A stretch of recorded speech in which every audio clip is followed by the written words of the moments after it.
The alert tone was still ringing in my ears when Councillor Vreka's image filled every display in the conclave chamber. I was already on my feet. I had been sitting in the human delegation's corner of the observation gallery, 3 rows above the main floor, reviewing trade adjustment proposals from the Dohari agricultural block, routine work, the kind of work that fills most of a diplomat's life, numbers, projections, carefully worded requests from species that had been farming their worlds for longer than humanity had existed as a coherent thought. I had a cold cup of coffee beside my keyboard and a half-finished note to my supervisor back on Earth about the proposed tariff revision on synthetic protein compounds.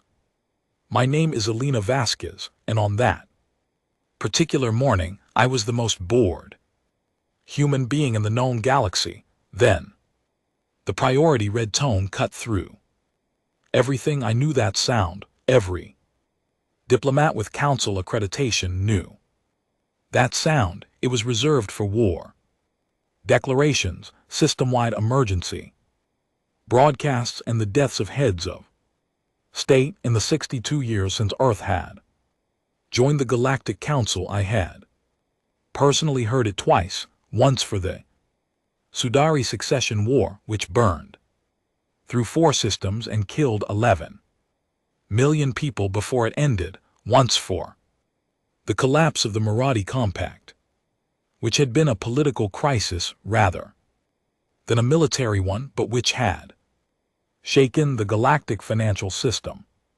badly enough to qualify. The chamber below me was already moving.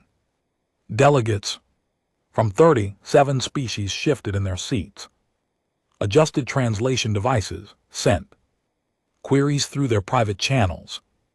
The enormous curved floor of the conclave, which was built to seat hundreds and usually felt cavernous and cold, suddenly felt very small. The image of Councillor VKA resolved into sharp focus on the central display. I had seen him before in formal sessions and in the side corridors where real council politics happen. He was tall, even by breath standards, with the deep gray coloring of their upper administrative caste and the slow, deliberate movements of something that has never needed to hurry. The breath hegemony had 40 billion citizens across 7 star systems. They had been a spacefaring civilization for 3,000 years. Their navy was the second largest in the council by tonnage and the most aggressive by recent deployment record. They had absorbed 2 smaller civilizations in the last century through what the official records called consensual integration, and what everyone in the chamber privately understood to be something else entirely. VKA spoke in hegemony standard, and the translation drones rendered it into the 39 languages of council membership simultaneously. The Verith hegemony was formally declaring war on a non-member species, occupying a strategically valuable planetary system. The coordinates appeared on every display in the chamber. I recognized them before the star map finished rendering. You do not work as Earth's senior diplomatic attaché for 11 years without memorizing the coordinates of your own sun. The room did something I had never seen it do before. It went completely perfectly silent. 37 species, hundreds of individuals representing civilizations that collectively span tens of thousands of years of recorded history.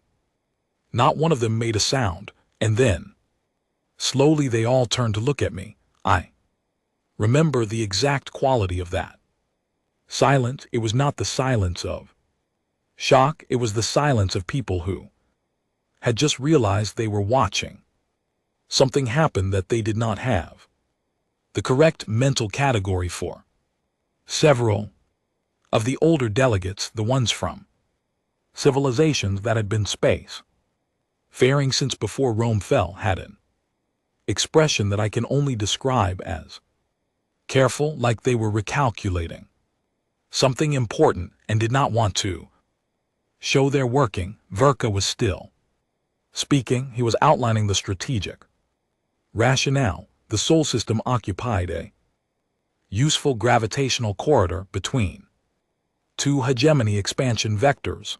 The resident species humans had been assessed as a low-priority military obstacle. Computational models projected full system occupation within 6 of Earth's orbital cycles. The hegemony was offering the Council a courtesy notification as required by the Galactic Compact's declaration protocols. Courtesy notification. I picked up my coffee. It was cold. I drank it anyway. The Dohari ambassador, a quiet and ancient creature named Sarah, who I had spoken with dozens of times over the years, sent a text message directly to my personal console. She did not use the formal counsel. She sent it the way you send a private message to someone you genuinely like when you want to say something honest without it going on record. It read, you should begin exploring surrender terms we can mediate. There is no dishonor in survival, Commander Vasquez, please. I read it twice. I thought about the 11 years I had spent in this chamber. I thought about the patience it takes to represent a species that most of the galaxy considers young, small, and largely irrelevant. I thought about the 62 years Earth had spent learning to be diplomatic, learning to be measured, learning to participate in a civilization 11,000 years older than our first written word without embarrassing ourselves. I thought about what my mother, who had been a naval officer before she retired, used to say. When I was growing up, she used to say, "They will underestimate you until they can't anymore." I typed a reply to Sarah, "Thank you, I'll be in touch shortly." Then I closed my laptop, straightened my jacket, and walked down to the floor. The main floor of the conclave was not designed for foot traffic during an active session. There were procedures, there were protocols. You requested speaking time, you waited for the chair to recognize you. You approached the designated address point. I followed all of them. I submitted my request through the proper channel. I waited the 40 seconds it took for the chair, a 6-limbed Sudari named Counselor Rain, to recognize the human delegation and grant floor access. I walked to the address point. Every eye in the chamber was on me. Vitha was still present on the display. His expression had the particular quality of something that believes it is watching a small creature perform a pointless act. I filed in perfectly correct galactic standard a counter declaration. The Council's translation system requires counter declaration to follow a specific format. Species designation system.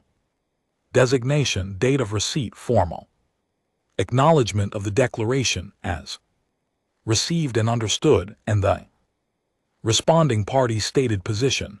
I followed the format exactly. Earth acknowledged the hegemony's declaration of war. Earth accepted the declaration. Earth would respond in kind. Then I added the addendum. It was not a standard part of the format. Addenda are permitted under Galactic Compact law, but rarely used because they require the opposing party to formally receive and acknowledge them alongside the counter declaration. I asked the Council to open a humanitarian protection fund for breath civilian populations in the expected aftermath of hostilities to be administered by the neutral Dohari Welfare Bureau and to be funded by an initial Earth contribution of whatever the Council considered an appropriate starting sum. I filed it, stepped back from the address point and waited. The silence this time was different. It was longer. It had a texture to it. I could hear somewhere in the chamber's ventilation system a very faint hum that I had never noticed before. Verka's voice when it came was measured but had something underneath it that the translation drone rendered as amusement. He asked if I was threatening his people. I looked up at the display. I kept my voice completely level. No, I said, I'm being considerate. The chamber did not erupt. That is what you might expect in a story. The chamber did not erupt. It absorbed that sentence the way deep water absorbs a stone, quietly, completely, with no indication of how far down it was going to fall. Counselor Wren called for a procedural recess. I returned to my seat. My console was showing 47 incoming messages from various delegations. Sarah's was the only one I opened. It said nothing. She had sent a blank message. I thought about that for a moment, and then I understood. She was a diplomat too, and she was very, very old, and she was telling me in the only way she could without putting it on record that she understood exactly what I had just done. I began drafting my report to Earth. I kept it brief. The Verith hegemony had declared war on the Sol system Earth had accepted. I had filed the standard counter declaration and one addendum. I recommended that Earth's Unified Defense Command begin Stage 1 activation procedures immediately, and that the diplomatic corps prepare for an extended absence from normal duties. I hit send. Then I leaned back in my chair and I thought about the look on VKA's face when he read those coordinates out, so certain and so calm, and I thought about what my mother used to say, they will underestimate you until they can't anymore. Outside the observation gallery windows, the stars were very still. The same stars they had always been. The same stars that humans had looked up at for 200,000 years. From cold plains and deep forests and burning deserts, learning slowly and at great cost how to survive a universe that did not care whether they lived or died. Breathage had looked at those stars and seen a corridor. They had not thought to wonder what lived at the end of it. I finished my cold coffee and started on the paperwork. The next 3 weeks were the strangest of my career. The council session that followed the recess was technically a debate about procedural next steps under the Galactic Compact's conflict resolution framework. In practice, it was 37 civilizations quietly trying to figure out whether they had just watched a human diplomat file paperwork with the calm certainty of someone who already knew the outcome, or whether they had watched a human diplomat make the most catastrophically confident mistake in recent council history. I sat through 12 hours of debate over 2 days. I answered questions when called upon. I was polite, detailed, and completely unhelpful to anyone trying to read my emotional state. The Breath delegation presented their strategic assessment. Open session on the second day. It was, I will give them credit, thorough. They had been watching Earth for 40 years. Their data was accurate. Earth's total active military force was smaller than several single-system members of the Council. Our warship count was a modest collection of patrol craft system, defense vessels, and 2 carrier class ships that spent most of their time on deep space survey missions. Our Persepa defense spending was low by galactic standards. Our most recent military engagement on record was a brief and ugly conflict between 2 of Earth's own nations 30 years ago, which had lasted 11 days before international pressure ended it. The hegemony's model was good. It was just missing something. On the 3rd day, I received a private briefing from Earth's Defense Command via a quantum encrypted channel in my office. Aboard Conclave Station, Admiral Owen Hart was on the line. He was 60 years old, gay-haired, and had the particular quality of stillness that comes to people who have spent decades making decisions with very large consequences. I had met him twice before. He was not a man who wasted words. He told me stage 1 was complete, stage 2 was running ahead of schedule. The defense grid around the inner system was already reconfigured. He told me the breath advance fleet had been detected entering the outer system boundary and was decelerating on approach. He told me our response assets were in position. Then he paused for a moment and said something that I thought about for a long time afterward. He said, "Alina, I want you to know that everyone in this room understands what you did with that addendum. It was the right thing to do." I thanked him and closed the channel. The Breath Advance Fleet reached the outer system boundary on a Wednesday.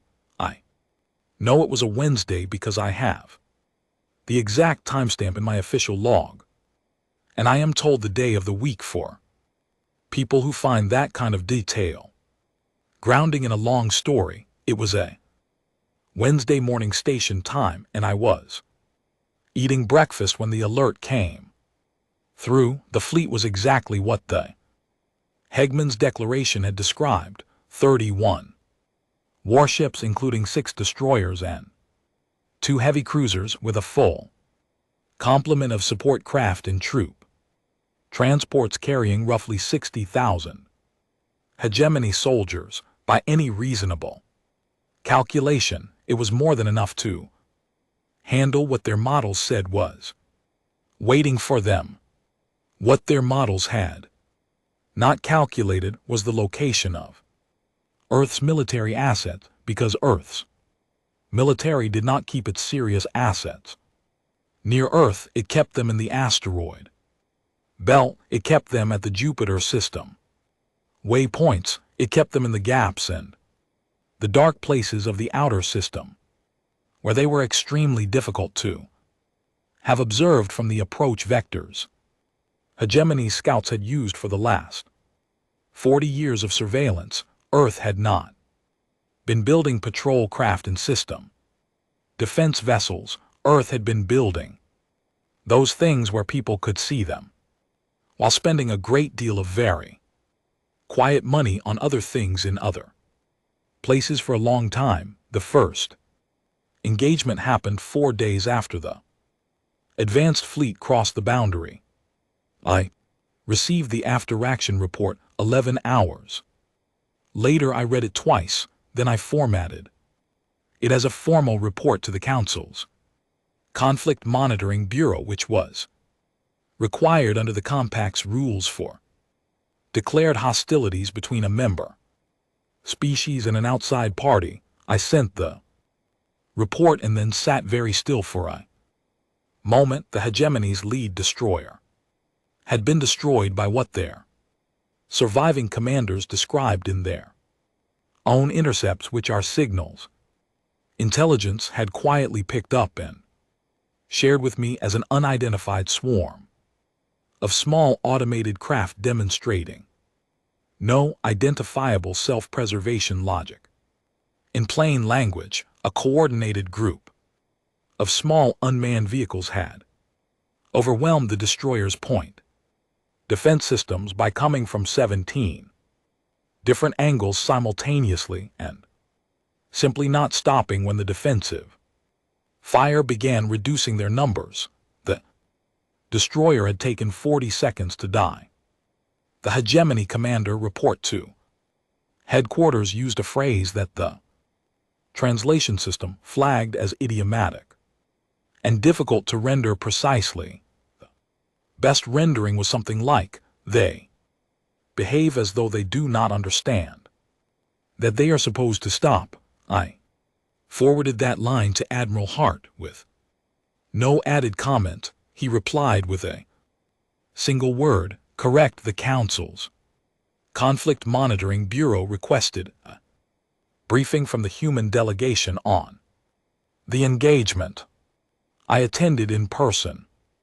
12 delegates were present, including Sarah, the bureau chief, a Marathi named Counselor Davin, read through the report with the careful, slightly stunned expression of someone encountering a type of data they do not have a good framework for. He asked me with genuine professional curiosity whether Earth had standing doctrine for this kind of operation or whether it was improvised.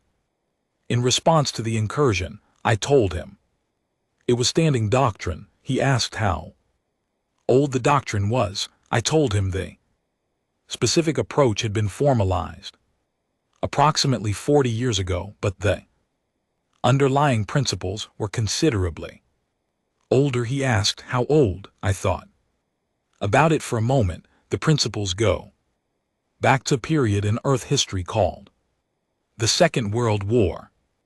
I said roughly 80 years ago. Some of them are older than that. Dan wrote something down. The other delegates were very quiet. 80 years, he said. At least I said that was the second day of what I began privately calling the education of the Galactic Council. The hegemony pushed harder in the second week. They committed their main battle group, another 50 warships, including both heavy cruisers and what the hegemony designated their flagship, a vessel they called the Absolute Voice, which was by objective measurement the largest single warship I had ever seen. Specifications for it massed 4 times anything Earth had built. It carried enough firepower to reduce a moon to rubble. Earth's response to the deployment of the Absolute Voice was not to match it with an equivalent vessel because Earth did not have an equivalent vessel. Earth's response was to put it on a list and keep fighting. I received a new report on the 14th day of hostilities. I will summarize what it said. In 14 days, Earth had retold 18% of its orbital manufacturing capacity to war production. Holes that had been carrying cargo 3 weeks ago were being refitted as weapons platforms. Civilian research stations in the outer system had been quietly evacuated and repurposed as supply depots. A dozen corporations had handed their deep space mining operations over to military logistics coordination without being asked because their chief executives had watched the news and made a decision. The Earth government had not passed emergency legislation to authorize this. It had not needed to. People had simply started doing what needed to be done. I included that paragraph in my report to the Council almost word for word. Sarah sent me a message afterward. It said, I have been on this council for 212 years. I have never seen a species mobilized like that without a formal war economy decree. I replied, we've had practice. On the 17th day I received a translated intercept from a hegemony field commander to his operational headquarters. The communication had been intended as encrypted and confidential. Our signals team had been inside there encryption protocol since day 3. The commander's message was long and detailed. The operational summary at the end was only 4 words. They do not stop. I forwarded it to Sarah. I forwarded it to Admiral Hart. I forwarded it to the Council Bureau. Then I went back to my desk, opened the file containing my original addendum about the Breath Civilian Humanitarian Fund, and checked that the proposed wording was still correct. It was. I left it open on my screen. I wanted to remember in the middle of all of this why I had written it in the first place. The first time I cried during the war, I was alone in my office on Conclave Station reading a field report from a combat team near the Neptune relay point, not because the report was terrible, though it was detailed and had real weight to it. I cried because the report was written by a 24-year-old signals officer named Gary Hollies, and because the way he described his team at the end of a 72-hour operational stretch was so full of quiet pride and such complete absence of self-pity that it undid something in my chest that I had been keeping very tightly held for 3 weeks. He wrote, "Team is tired but functional. Requesting resupply in 6 hours. Stand-on will be ready for next assignment on schedule. Tired but functional." I closed the file, sat with the feeling for about 4 minutes, and then opened the next report. That is what a diplomat does. You keep opening. The next report, week 4 of the war, brought the battle that the Council's historians would later spend considerable time analyzing. The engagement near the Mars orbital corridor that came to be known in the sparse language of after-action documentation as the corridor response. I will not describe the full engagement here because I was not present for it, and the operational details belong to the people who were there. What I can describe is what the Council saw. The Council saw a defending force that was outmassed and outnumbered, hold a critical approach corridor against a numerically superior attacking force for 41 hours through a combination of prepared defensive positions, overlapping fire coverage, and a willingness to absorb losses and keep going that the hegemony's tactical models had, according to the intercepts, simply not considered a realistic possibility. The hegemony's models had assumed a breaking point.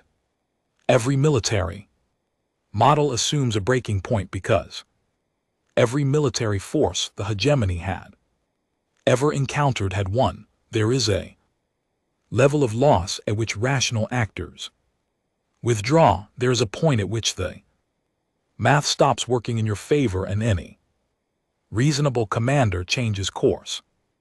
Earth's commanders did the math too. They just got different answers. Counselor Davin called a special session of the Conflict Monitoring Bureau on day 31. I attended in person. Several other delegates attended as observers, which was unusual. The chamber was fuller than I had ever seen it for a bureau session. Devin asked me to address the bureau. He gave me no specific topic. He simply said, "Commander Vasquez, help us understand what we are watching." I had been expecting this question.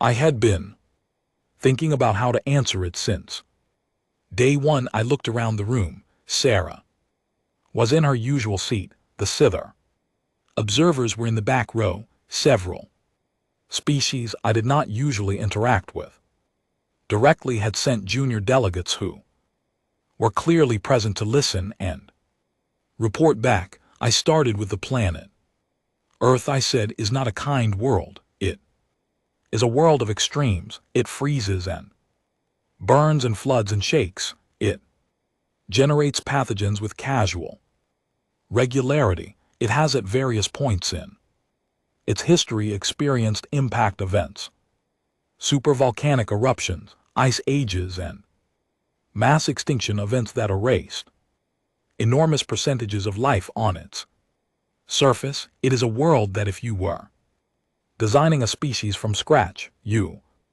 would not choose as a starting point. We did not choose it. We were shaped by it.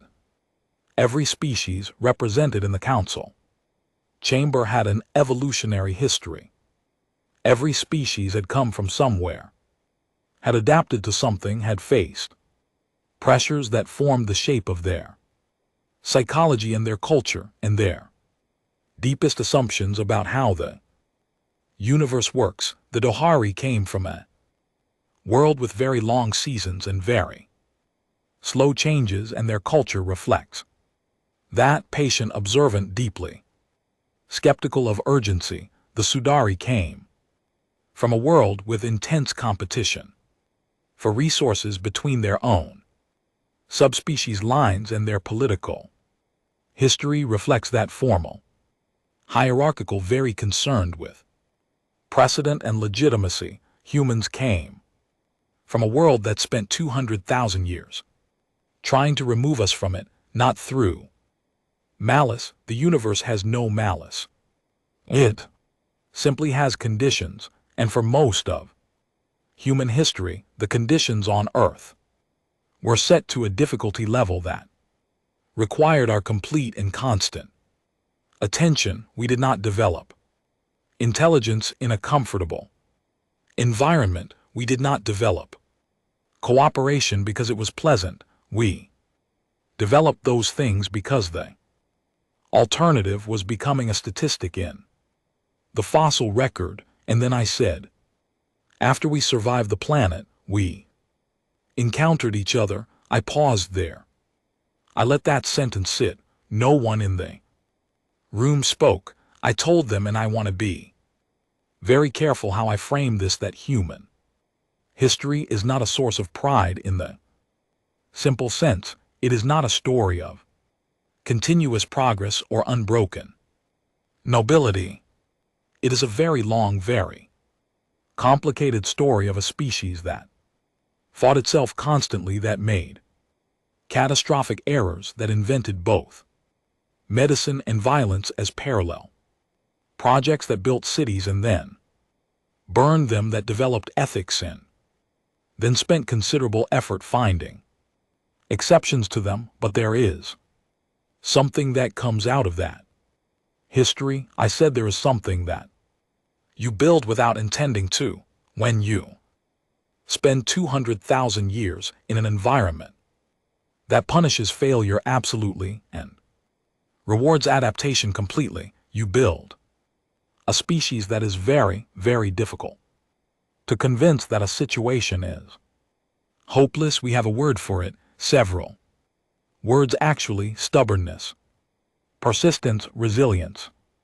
None of them quite captured because they all imply a kind of passive endurance, a gritting of teeth and waiting for the pressure to pass. What humans actually do is different. We do not wait for the pressure to pass. We push back against it. We adapt to it and then look for a way around it, and then look for a way through it, and then if none of those work, we look for a way to make the pressure regret introducing itself. The Breathman's computational model assessed our military output and found it low.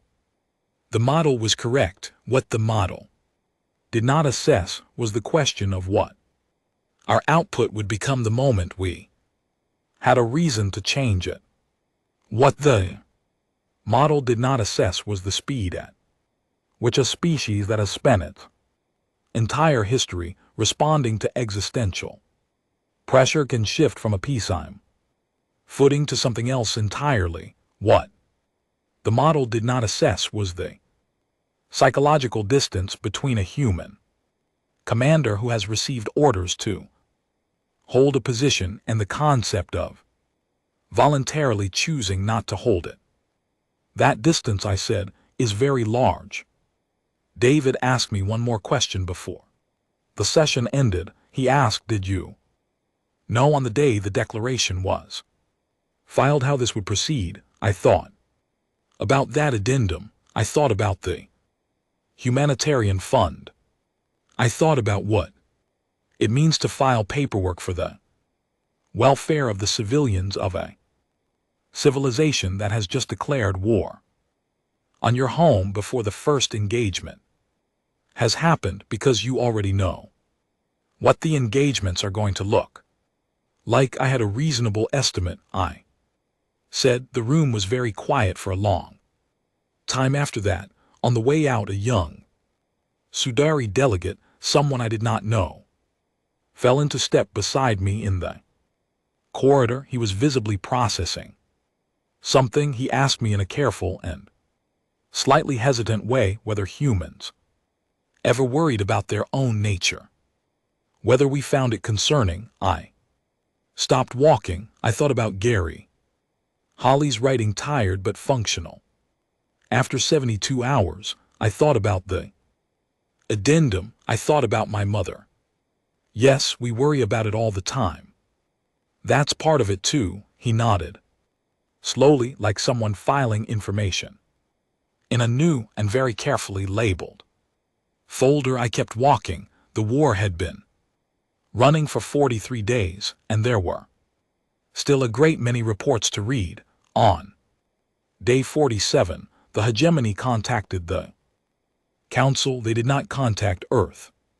They contacted the Council. They used a formal diplomatic channel, which meant the communication was logged and available for review by any member delegation, which meant that every species in the chamber had access to it within minutes of its transmission, which I believe was, whether they intended it or not, the most honest thing the hegemony had done since they filed their war declaration.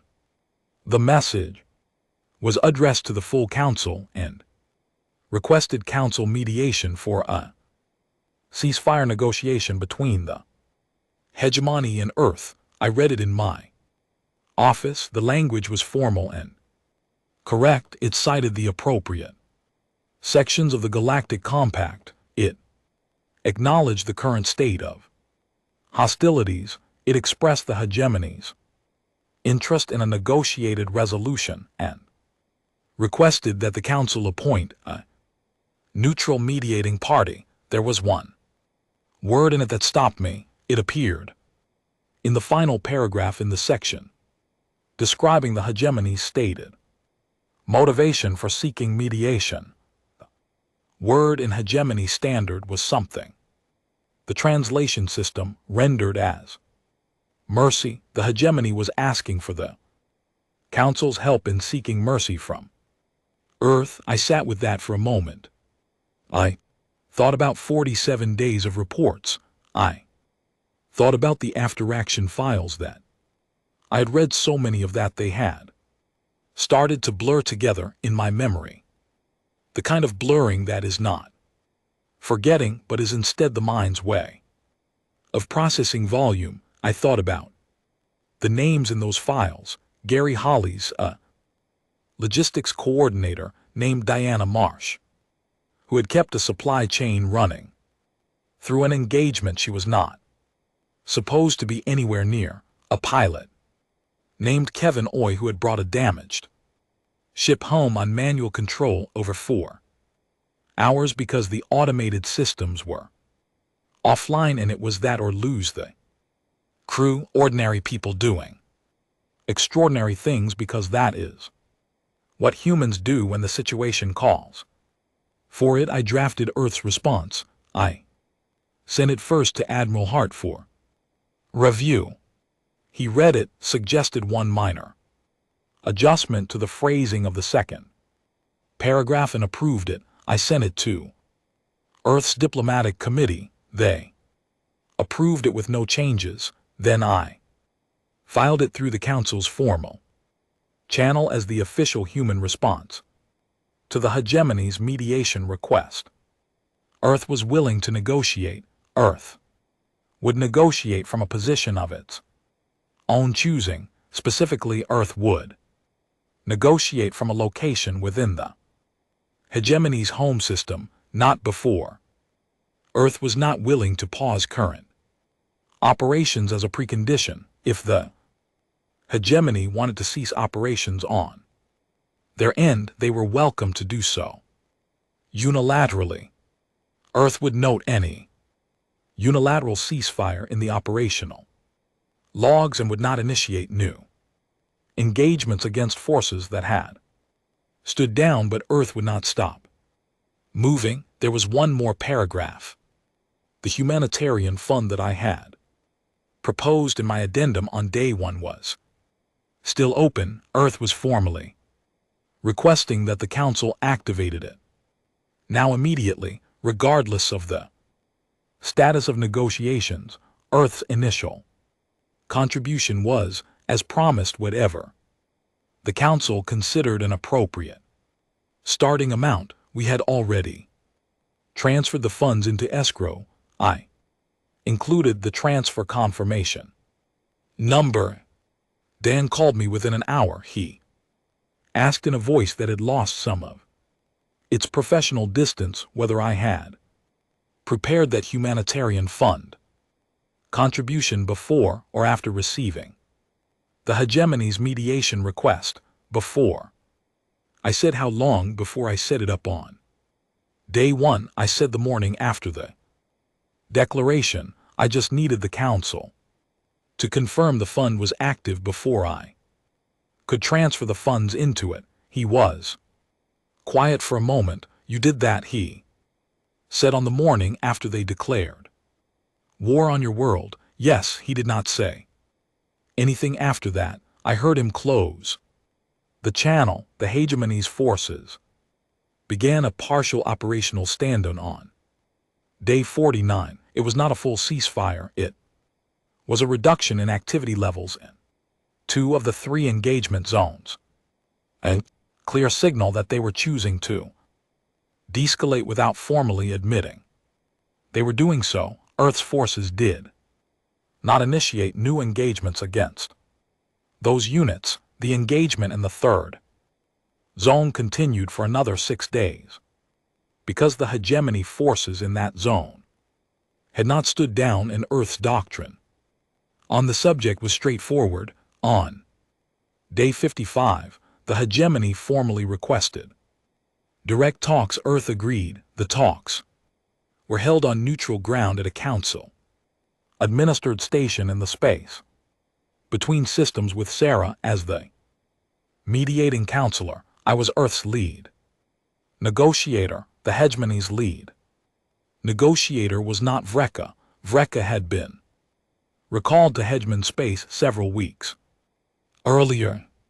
The new negotiator was a younger official named Counselor Dreth, who had the careful eyes of someone who has recently learned something important and is still processing it. The talks took 11 days. I will not walk through all 11 days. What matters is the shape of them. The hegemony came in expecting hard demands. They came in prepared for a negotiation in which the winning side extracts the maximum possible concessions from the losing side, because that is how every negotiation they had ever conducted worked. When your civilization has absorbed 2 smaller civilizations through consensual integration, you develop a model for what winning looks like. Earth's terms surprised them. Reparations calculated at a level that would strain the hegemony's economy without breaking it.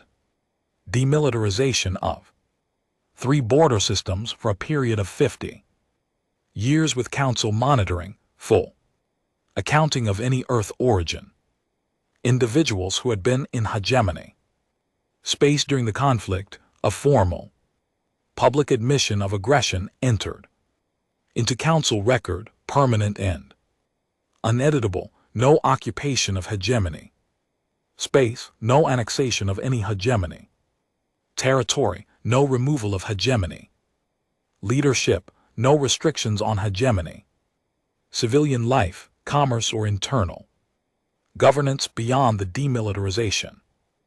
Zones. Dreth read through the terms twice, then he looked at me across the table with an expression I had not seen on a breath face before. He asked me why. It was not a formal question, it was a real one. He was genuinely asking.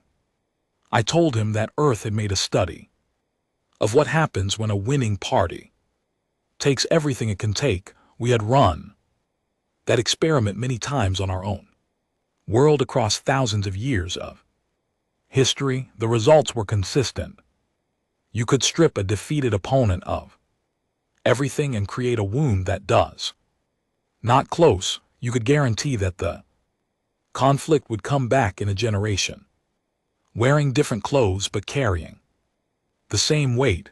Earth did not want the hegemony's territory. Earth did not want the hegemony's resources. Earth wanted the hegemony to remember what had happened here and to understand permanently and without ambiguity that this was the cost of the choice that had been made. And then Earth wanted the hegemony to continue existing functional and diminished and wiser as a neighbor who had learned something permanent. Dreth was quiet for a very long time. Then he said in a voice that was smaller than his official voice, "We did not understand what we were approaching." "No." I said. "You did not. Is there anything," he said carefully, "that would have told us that we should have seen?" I thought about that. "We were in the council for 62 years. I said. "We were quiet. We were patient. We did not ask for much. We did not cause trouble. If your analysts had looked at that pattern and asked why a species with our history would choose to be that quiet in a room full of older and larger powers, the answer might have been informative." He absorbed that. "What is the answer?" he asked. "Because we are watching," I said, "and learning and waiting for the moment when it would matter." He signed the terms on day 11. The formal conclusion of hostilities was entered into council record on a Tuesday. I know it was a Tuesday because I checked, and I have decided that this story should be told with enough concrete detail that the people who hear it can place themselves in it. It was a Tuesday in early spring by Earth's calendar. Station time was mid-morning, and the conclave chamber was more full than I had seen it for any session in my 11 years on conclave station. Every delegation had sent its senior representative. Even species that rarely attended full sessions in person had traveled to be there.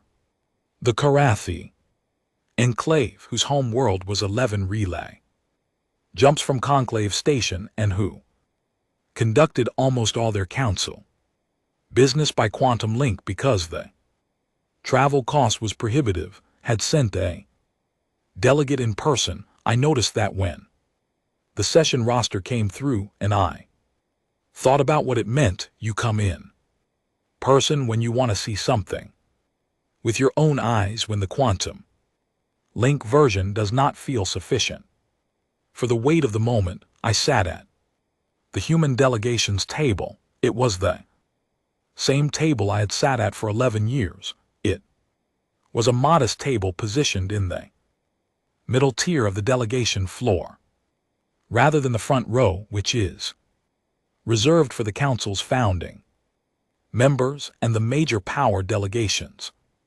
I had never minded the position. It gave a good angle on the full chamber and allowed me to observe without being the center of attention, which is in my experience almost always a preferable. For a diplomat, Councillor Wren opened the session with the formal language of the Compact's conflict resolution protocol. He read the terms of the agreement into the record. He noted Earth's full compliance with the agreed terms. He noted the hegemony's acceptance of the terms and their initial payment of the first reparations installment, which had arrived in the council administered, holding account 2 days before the session.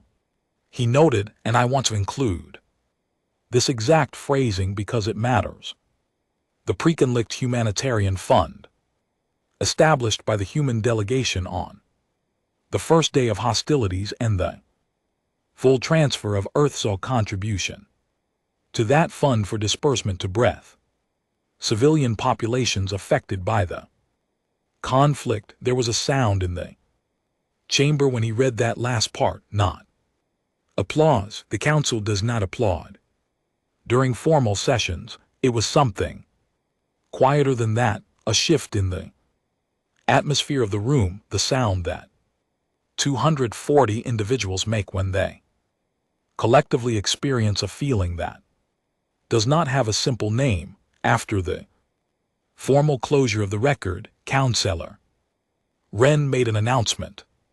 The council had voted in closed session to formally reclassify Earth standing within the council membership. I had been informed of this 2 days earlier in a private communication from Wren's office, so I knew it was coming. What I had not known was the specific language they had chosen. The council did not move Earth from minor member to major member. The existing categories they had decided in their deliberations were not adequate.